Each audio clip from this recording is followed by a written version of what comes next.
Coach, prima uscita ufficiale, una vittoria al tie break, avevi chiesto ai ragazzi non di vincere ma di vincere in un certo modo. Sì, per noi è importante il come, è importante il processo che stiamo mettendo in palestra quotidianamente.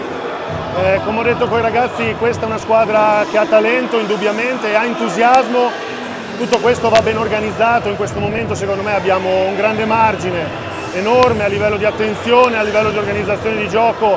Oggi non c'è stata per niente una bella pallavolo, siamo andati in grande difficoltà in alcuni momenti, avendo la capacità poi di riavvicinarci tantissimo all'avversario nel momento in cui siamo andati sotto, se non mi ricordo male, fino a 17-11 nel terzo set.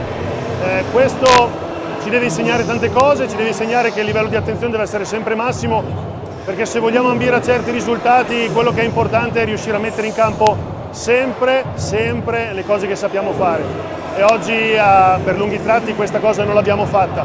È un processo lungo, dovremo avere tutti insieme tanta pazienza, però è lì che dobbiamo lavorare per poter arrivare dove vogliamo arrivare. Cosa ti è piaciuto, cosa non ti è piaciuto? Ma quello che ti ho appena detto, credo che ci sia tanto lavoro da fare sulla costanza di rendimento, un po' in tutti i fondamentali, ma soprattutto su tutto quello che sono i movimenti che connettono i vari fondamentali. Per noi quello sarà secondo me lo step che ci porterà nei pressi di dove vogliamo arrivare.